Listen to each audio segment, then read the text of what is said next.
नमस्कार दोस्तों, स्वागत है आपका अपने चैनल पर। देश दुनिया की तमाम बड़ी खबरें, लेटेस्ट ब्रेकिंग न्यूज अपडेट आपके लिए लेके आए हैं। सबसे पहले बड़ी खबर में बात करेंगे। भारतीय जनता पार्टी के 100 सांसद एक साथ इस्तीफा देंगे। इस दावे से भारतीय जनता पार्टी में हड़कंप सा मच गया है। वहीं दूसरी बड़ी खबर में आपको बताएंगे, भाजपा के दिग्गज नेता एवं केंद्रीय मंत्री अमित शाह बुरी तरह फंस गए हैं। अमित शाह पर केस ठोका गया है, जिसके बाद अदालत ने अमित शाह को सम्मन जारी किया है और कोर्ट में पेश होने का आदेश दिया है। वहीं तीसरी बड़ी खबर में आपको बताएंगे, त्रिपुरा में चुनाव से पहले भारतीय जनता पार्टी को बड़ा झटका लगा है। एनडीए के सहयोगी पार्टी ने एनडीए का साथ छोड़ दिया, जिसके बाद एनडीए की सहयोगी पार्टी ने दूसरी पार्टी से हाथ मिला लिया है। चौथी बड़ी खबर में आपको बताएंगे, किसानों ने बहुत बड़ा ऐलान किया है। संयुक्त किसान मोर्चा ने 23 फरवरी को लेकर ये बड़ा ऐलान कर दिया है। जी हाँ दोस्तों, सभी खबरों के गहराई में आपको ले चलेंगे,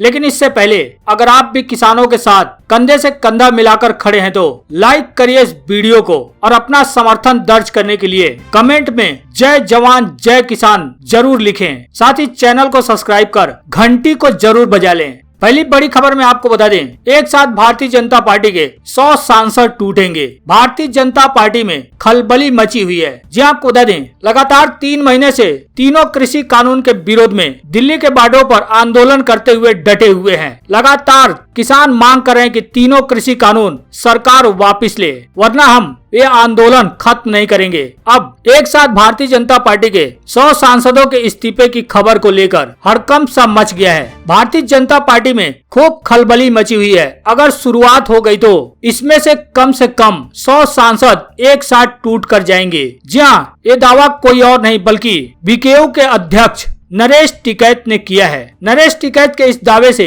राजनीतिक गलियारों में हड़कंप सा मचा हुआ है। जी आपको बता दें, मुजफ्फरपुर में भारतीय किसान यूनियन के अध्यक्ष नरेश टिकैत ने दावा किया है कि भारतीय जनता पार्टी में खूब खलबली मची हुई है। अगर शुरुआत हो गई तो इसमें से कम 100 सांसद एक साथ टूट कर आएंगे। सबको दिख रहा है कि आने वाला समय में तुम्हारे साथ क्या होगा, आने वाला कल कितना खतरनाक होगा।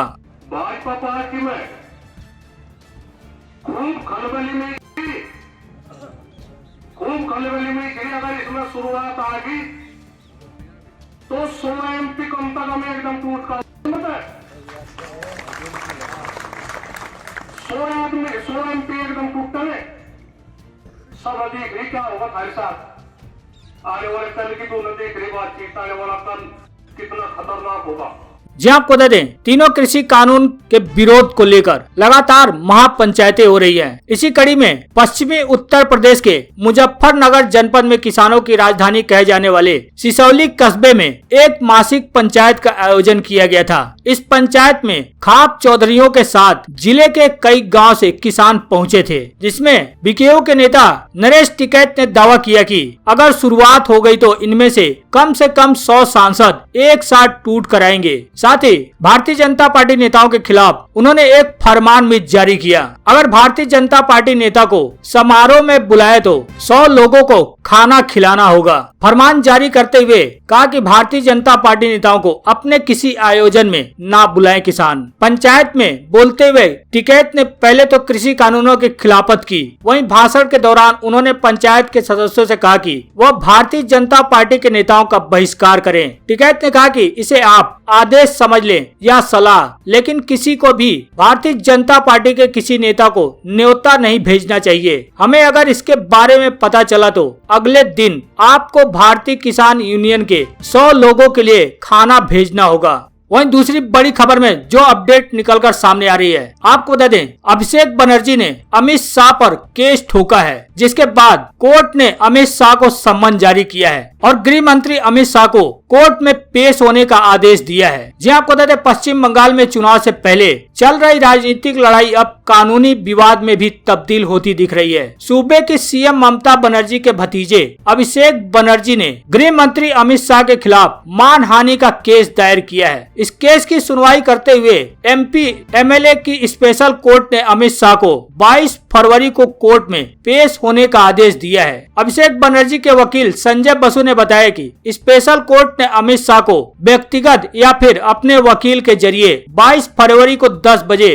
पेश होने का आदेश दिया है। यह मामला 2018 में एक रैली के दौरान अमित शाह की ओर से अभिषेक बनर्जी पर लगाए गए आरोपों का है। 11 अगस्त 2018 को भारतीय जनता पार्टी की युवा स्वाभिमान रैली के दौरान अमित शाह ने ममता बनर्जी के भतीजे पर करप्शन के आरोप लगाए थे। अभिषेक बनर्जी की ओर से दायर मानहानि केस में अमित शाह पर आरोप लगाया गया कि उन्होंने उन पर भ्रष्टाचार के आरोप लगाकर उनकी छवि खराब की है।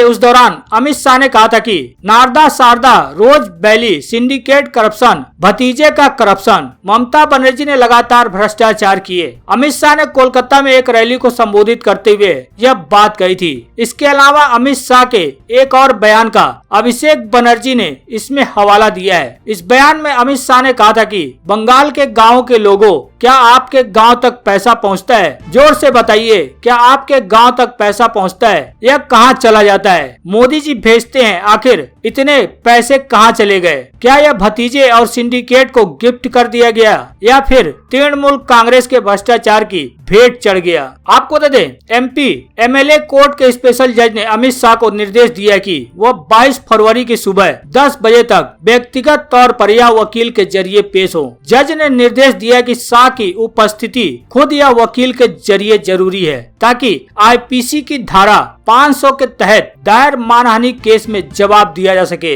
हालांकि अमित शाह ने अभिषेक बनर्जी पर जो आरोप लगाया था उसका जवाब देते हुए अभिषेक बनर्जी ने कहा है कि पिछले महीने दक्षिणी दिनाजपुर में एक रैली को संबोधित करते हुए अभिषेक ने कहा, अगर यह साबित हो जाता है कि मैं वसूली बाज भतीजा हूं तो मुझे फांसी के तख्ते तक ले चलो, मैं खुद फांसी लगा लूंगा। आपको ईडी और सीबीआई की भी जरूरत नहीं है। अब अभिषेक बनर्जी ने गृह मंत्री अमित शाह पर मानहानि का दावा ठोककर अमित शाह की परेशानी बढ़ा दी है।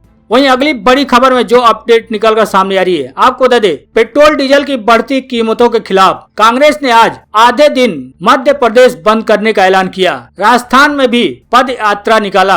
अब बंगाल में भी टीएमसी पेट्रोल डीजल की बढ़ती कीमतों को लेकर प्रदर्शन करेगी। जी आपको बता दें, तेल की कीमतों में बेतहाशा बढ़ोतरी को लेकर कांग्रेस आज सरकार को घेरने के मूड में है। देश में पिछले 12 दिनों से लगातार बढ़ रही पेट्रोल डीजल की कीमतों को कांग्रेस ने सियासी मुद्दा बना लिया है। इसी कड़ी में आज राजस्थान और मध्य प्रदेश में बड़े आंदोलन की तैयारी हुई है। राजस्थान में आज मुख्यमंत्री अशोक गहलोत की अगुवाई में कांग्रेस पद यात्रा निकाल रही है। यह पद यात्रा पार्टी मुख्यालय से शुरू होकर पुराने शहर के गलता गेट पर खत्म हुई। महंगाई के विरोध में मध्य प्रदेश में भी कांग्रेस ने आधे दिन बंद का ऐलान किया। पेट्रोल डीजल और सिलेंडर की बढ़ती कीमतों के खिलाफ तृणमूल कांग्रेस ने पश्चिम बंगाल में 2 दिनों के विरोध प्रदर्शन का ऐलान किया है। वहीं टीएमसी आज और कल राज्य के हर जिले में महंगाई के खिलाफ जुलूस निकालेगी। वहीं कल कांग्रेस ने पेट्रोल डीजल की बढ़ती कीमतों को लेकर सरकार पर पेट्रोल जीवी होने का आरोप लगाते हुए कहा कि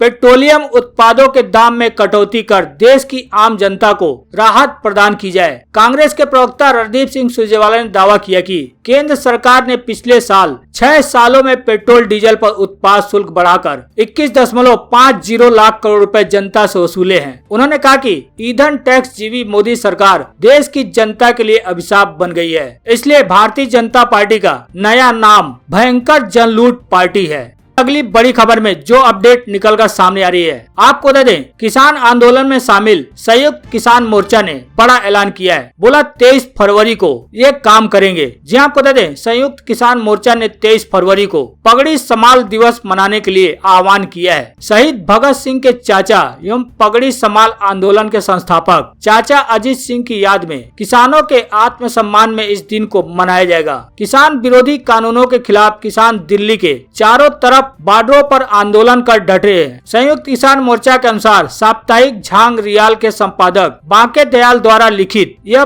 गीत पगड़ी समाल ब्रिटिश राज के 1906 के कृषि कानूनों के खिलाफ किसान आंदोलन का अग्रदूत था। जो आंदोलन चाचा अजीत सिंह ने उस वक्त चलाया था, उसकी परछाई इस किसान आंदोलन में भी झलकती है। संयुक्त किसान मोर्चा ने सभी किसानों से अपील करते हुए कहा कि ट्रैक्टरों और अन्य वाहनों पर चाचा अजीत सिंह के पोस्टर बैनर लगाकर इस कार्यक्रम में भाग लें। अगली बड़ी खबर में आपको बता दें, कांग्रेस की महासचिव प्रियंका गांधी ने किसानों को लेकर सरकार पर बड़ा हमला बोला है। कहा सरकार ने बॉर्डर पर बेटों को भेजने वाले किसानों का अपमान किया है। जी आपको बता दें, मुजफ्फरनगर किसान महासभा में पहुंची कांग्रेस की राष्ट्रीय महासचिव प्रियंका गांधी ने भारतीय जनता पार्टी सरकार पर जमकर हमला बोला है। उन्होंने कहा किसान तड़प रहा है लेकिन सरकार उसके गन्ना के भुगतान नहीं कर रही है। उन्होंने कहा आज देश में किसानों की कोई सुनवाई नहीं हो रही है। प्रियंका ने कहा कि जिस तरह से इन्होंने अपने 2-3 मित्रों को पूरा देश बेच दिया है, उसी तरह ये आपके खेतों को भी बेचना चाहते हैं। प्रियंका ने कहा कि जैसे पुरानी कहानियों में राजा महाराजा होते थे, ऐसे ही हमारे देश के प्रधानमंत्री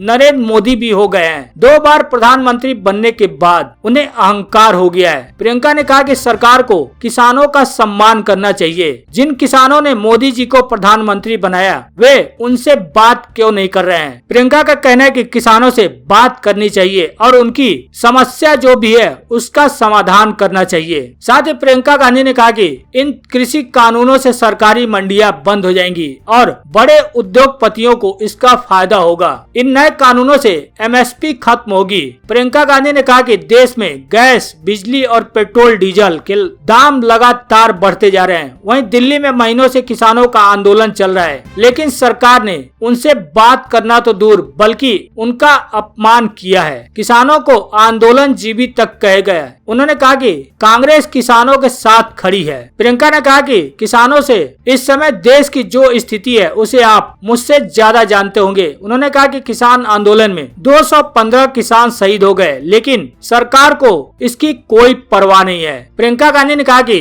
बॉर्डर पर जो किसानों के बेटे खड़े हैं, सरकार उनका अपमान कर रही है।